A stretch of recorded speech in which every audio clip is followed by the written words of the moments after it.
नमस्कार। इन खबर में आपका स्वागत है। बिहार में सियासी हलचल के बीच बड़े पैमाने पर तबादले हुए, जिसमें कि पटना के डीएम को भी बदल दिया गया है। उनकी एसीएस पाठक से तनातनी चल रही थी छुट्टियों को लेकर के, और अब खबर आ रही है कि 28 तारीख को जेडीयू ने बैठक बुलाई है और उसके बाद शपथ ग्रहण का समारोह हो सकता है।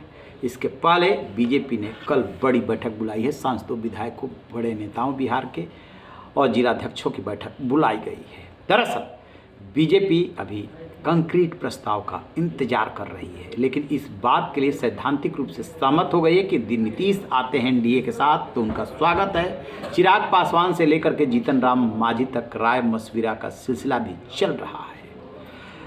नीतीश के जाने की बात इसलिए तय मानी जा रही है क्योंकि आरजेडी से जिस तरीके की बातें कही जा रही है। मनोज झा ने कहा कि हम हाथ जोड़ करके नीतीश कुमार से कहते हैं कि ये जो कुहासा छाया हुआ है सियासी, उसे छांट दीजिए, बता दीजिए कि कोई कन्फ्यूजन नहीं है। शिवानंद तिवारी का बयान आया है कि मैंने नीतीश से मिलने का समय मांगा, उन्होंने मिलने का समय नहीं दिया। अफसोस है मुझे, मैंने सोचा न था कि वो उधर चले जाएंगे। ऐसी बातें हो रही है। लेकिन इसी में ये सवाल भी उभरते हैं कि आखिरकार वो कौन से 3 बड़े कारण हैं जिसकी वजह से नीतीश कुमार ने, जिसने कि इंडी गठबंधन की अगुवाई शुरू की थी, उन्होंने इधर से उधर पाला बदलने का फैसला कर लिया। फैसले से मेरा मतलब अभी औपचारिक ऐलान नहीं हुआ है। जो परिस्थितियां हैं उसके मुताबिक पहला कारण, आरजेडी की महत्वाकांक्षाएं कुलाचे भर रही थी। लॉ एंड ऑर्डर की समस्या पैदा हो रही थी क्योंकि जैसे ही यादव आते हैं सत्ता में, वैसे ही उनके समर्थकों का मनोबल बढ़ जाता है। और इसी बीच तेजस्वी को सीएम बनाने के लिए लालू यादव ने चल दी थी चाल और जेडीयू के 13 विधायकों को तोड़ने की कर ली थी तैयारी। उनकी हो गई थी बैठक। ये बात समय से नीतीश कुमार को पता चल गई थी और उसके बाद से ही वो लल्लन सिंह और आरजेडी से नाराज हो गए थे।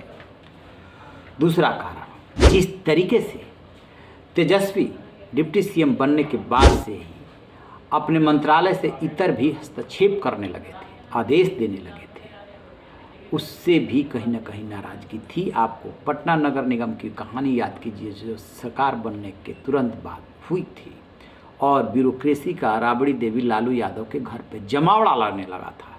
यानी कि सत्ता के 2 सेंटर हो गए थे और नीतीश बस किसी तरीके से उसे बर्दाश्त कर रहे थे, क्योंकि सबको ये पता था कि आरजेडी की जो है उसके पास 79 विधायक है और नीतीश के पास 45, लिहाजा उनका पलड़ा भारी है। तीसरा कारण जो अभी हालिया है कि कांग्रेस ने उन्हें संयोजक नहीं बनाया। इसके लिए फ़ोन पर बात की, थोड़ा सा प्रयास किया, और जब ऑनलाइन मीटिंग हो रही थी तभी जो राहुल गांधी हैं उन्होंने कह दिया कि ममता आपको संयोजक बनाने के पक्ष में नहीं है। ये नीतीश को बहुत ही अपमानजनक लगा। उन्हें ये लगा कि लालू यादव के गांधी परिवार से नज़दीकी है। हो न हो, जिस तरीके से उन्होंने तेजस्वी को सीएम बनाने के लिए पार्टी को तोड़ने की कोशिश की, ठीक उसी तरीके से संयोजक पद या कोई जिम्मेदारी का पद न मिलने देने के लिए भी उन्होंने बातचीत की, और राजनीति में ऐसा होता है। नीतीश को इस बात का भी मलाल रहा कि 23 जून को उन्होंने इस गठबंधन की अगुवाई की थी, पहल की थी, और कह रहे थे कि मुझे कुछ नहीं चाहिए।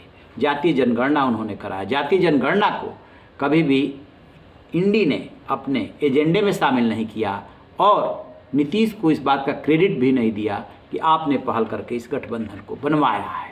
ये बहुत सारी बातें थी जो नीतीश कुमार को शाल रही थी, और अल्टीमेटली नीतीश ने ये तय कर लिया कि अब और आरजेडी या महागठबंधन के साथ नहीं चल पाएंगे तो फिर क्या करेंगे? 2 विकल्प, कि विधानसभा भंग कर देंगे, इसमें उनकी पार्टी के टूटने का खतरा है, क्योंकि जब अभी 2 साल लगभग है, 2 साल से 1-2 महीना कम, तो सत्ता से दूर होंगे जो विधायक, उन्हें अच्छा नहीं लगेगा। और जेडीयू में 2 धड़ा है। एक धड़ा जिसकी अगुवाई लल्लन सिंह जैसे नेता करते हैं, वो आरजेडी के प्रति सॉफ्ट कॉर्नर रखता है।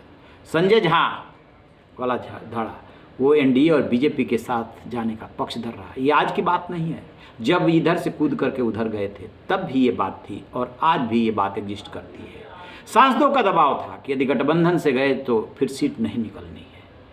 तो ये कुल मिला जुला करके 3 बड़े कारण हैं जिसकी वजह से नीतीश ने अलग होने का फैसला किया और वो साफ साफ दीवार पे इबारत लिखी हुई दिख रही है कि अब जो है आरजेडी जेडीयू साथ चलने वाली नहीं है। ये राजनीति है, संभावनाओं का खेल है, अंतिम समय तक बदलाव होते रहते हैं। लेकिन 2 से 3 दिन, आज 26 तारीख, 28 को उम्मीद है कि शायद 9वीं बार वो सीएम की शपथ लेंगे। किसी वजह से लेट हुआ तो एक आध दिन और लग सकता है। दोनों तरफ से यानी कि बीजेपी खेमे में भी और जेडीयू खेमे में भी लगातार बैठकों का सिलसिला जारी है। उधर आरजेडी में भी जारी है। आरजेडी को 6 से 7 विधायकों की ज़रूरत है, उसकी व्यवस्था करने में लगी हुई। जब तक जेडीयू टूटेगी नहीं तब तक उसको विधायक मिलेंगे नहीं। जीतन राम मांझी जो हम वाले हैं उनसे संपर्क किया गया, लेकिन वहाँ बात बनती हुई से नहीं दिख रही। जीतन राम मांझी भी जिधर सत्ता रहती है उधर ही रहते हैं। देखते हैं कि आगे आगे होता है क्या। रायन बेखबर देखते रहिए इन खबर। Thank you.